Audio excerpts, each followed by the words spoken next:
নমস্কার বন্ধুরা, সবাই কেমন আছেন? আশা করি খুব ভালো আছেন। আপনাদের আশীর্বাদে আমিও খুব ভালো আছি। কাকলির আরেকটি নতুন ব্লগে আপনাদের স্বাগত জানাই। তো চলুন সকাল থেকে আজকে ভিডিওটা শুরু করলাম। আজকে সোমবার, সকালবেলায় আজকে চলে এসেছি আগে রান্না করে।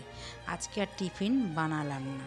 কালকে গিয়েছিলাম, অনেক তো সকালবেলা গিয়েছিলাম, মেয়ের প্রভাত ফেরি হয়েছিল, ডান্সের প্রোগ্রাম হয়েছিল, সব তো আপনারা দেখেছেন সেটা। তো কালকে তো সেরমভাবে রান্না হয়নি। তো আজকে তাড়াতাড়ি দাদাও কিন্তু বাজারে গিয়েছিল। কালকে যেহেতু আমাদের বাজার হয়নি, সময় পাইনি, এসে খুব একটা কিছু রান্না করতেও পারিনি। সময় এসেছে বাড়িতে আস্তে আস্তে প্রায় বেজে গেছে পৌনে একটার সময় চান করব, পুজো দেব, আর রান্না কখন করব ওই ভাত করে নিয়েছিলাম। তার জন্যই আজকে আর টিফিনটাও বানালাম না। মেয়ের স্কুল আছে, দাদা বেরোবে, মেয়ে বেরোবে, তো টিফিন করতে বসলে আজকে অনেকটা সময় চলে যাবে। আর নিয়ে এসছে খাসির মাংস বানাতে কিন্তু বন্ধুরা অনেকটা সময় লাগে। তো খাসির মাংস বানাতে সময় লাগে, তো সেই সময়টা আজকে আর সেরমভাবে পাওয়া যাবে না। রবিবার একটু সময় থাকে, শনিবার একটু সময় পাই, অনেকটাই সময় পাই। আর সোম থেকে শুক্র একদম নাজেহাল হয়ে যায়। রান্নাঘরে তো বেশিটা সময় আমার রান্নাঘরেই কেটে যায়।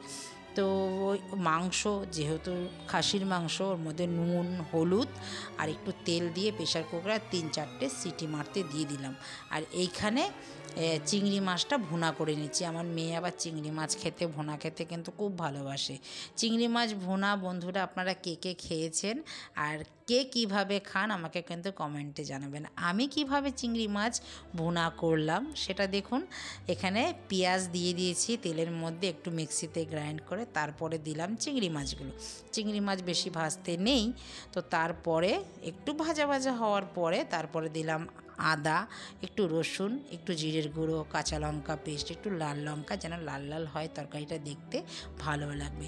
এরকম চিংড়ি মাছের ভুনা খেতে কিন্তু ভীষণ ভালো লাগে। বন্ধুরা কার কার ভালো লাগে আমার তো কমেন্টে জানাবেন আমাকে। আর আমার মেয়ে কিন্তু খুব ভালো খায়।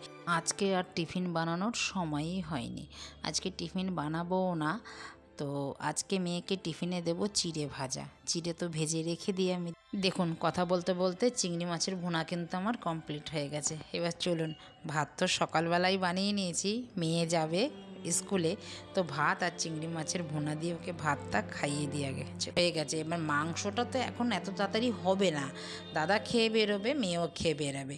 মেয়ে খেয়ে দাদা খেয়ে বেরিয়ে গেল মেয়েকে নিয়ে। মেয়েকে স্কুলে দিয়ে দাদা দোকানে চলে যাবে। এইবার ধীরে সুস্থে রান্না করছি মাংস।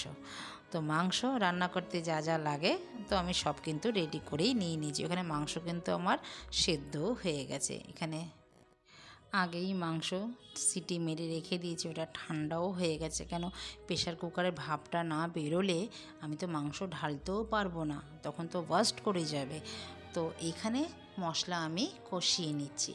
মাংসর জন্য দিয়ে দিলাম পেঁয়াজ। মাংসতে যা যা লাগে সবই দিতে হবে। আর খাসির মাংসতে একটু মশলা বেশি দিলেই ভালো লাগে।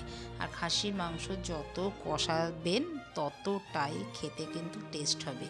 আমার বাবাকে দেখতাম খাসির মাংস যখন বানাতো প্রায় ঘন্টাখানিক লাগতো বানাতে, অনেক কষাতো। খাসির মাংসর নিয়মই হচ্ছে কষানো। তো কষা মাংস খেতে হলে ভালোভাবে কষাতে হবে ধৈর্য ধরে। আর এখানে তেল গরম হওয়ার পর দিয়ে দিলাম পেঁয়াজটা একটু ভাজা ভাজা হওয়ার পর আদা, রসুন, তারপরে তেজপাতা, একটু গোটা গরম মশলা, একটু লাল লঙ্কার গুঁড়ো, একটু জিরের গুঁড়ো, একটু ধনিয়া গুঁড়ো, সব কিন্তু দিয়েছি আমার মাংসের পরিমাণ মতন। আমার যতটুক মাংস বানাবো আজকে আমি ততটুকুই পরিমাণ মতো আমি দিয়েছি। পরিমাণটা হচ্ছে পুরোপুরি নিজের কাছে বন্ধুরা। যতটুক মাংস রান্না করবেন সেই পরিমাণ অনুযায়ী যেই মশলাপাতি দেবেন তাতে কিন্তু মাংস টেস্ট হবেই। দুটো শুকনো লঙ্কাও দিয়েছিলাম গোটা তেলের মধ্যে, দিয়ে ভালো করে মশলাটা আমি কষিয়ে নিলাম। তেল কিন্তু আমি অল্পই দিয়েছি, তাও দেখুন তেল ছেড়ে এসেছে। আর খাসির মাংস তো নিজস্ব অনেকটাই তেল আছে, আর চর্বিও দিয়েছে। তো মাংস কিন্তু এবার শুধু মাংসগুলোই আমি দিয়ে দিচ্ছি। এবার ধৈর্য ধরে খালি কষাবো, যত কষাবো ততটাই কিন্তু মাংস টেস্ট হবে। কষাবো খালি। এবার এই জলটা যে রয়েছে সেটা পরে দেব। এই দেখুন কষাতে কষাতে একদম যখন প্রায় তেল একদম ছেড়ে আসবে তখন কিন্তু জলটা আমি দিয়ে দেবো। আর দেখলেন আমার রান্না করতে হবে পাবদা মাছ। পাবদা মাছে নুন হলুদ আমি মেখে রেখে দিয়েছি।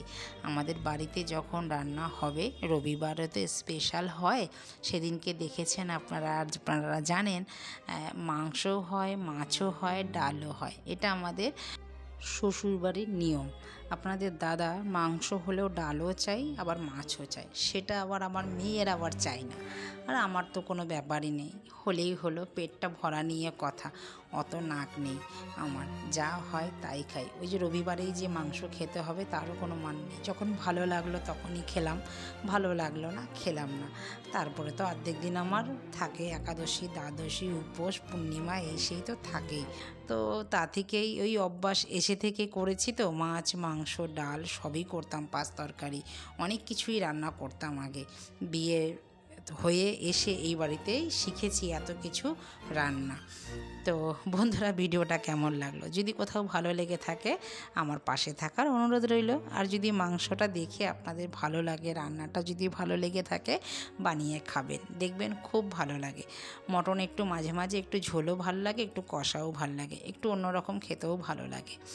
রান্না ভালো হলে রান্না খেতেও ভালো লাগে, তাই না বলুন? তো ভিডিওটা আমি এখানে রাখছি, দেখা হচ্ছে আবারও একটি নতুন ব্লগে। ততক্ষণে সবাই ভালো থাকবেন, সুস্থ থাকবেন। আর ভিডিওটা যদি কোথাও ভালো লাগে লাইক কমেন্ট শেয়ার করে পাশে থাকার অনুরোধ রইল। তো নমস্কার, দেখা হচ্ছে আবার নতুন ব্লগে। টাটা।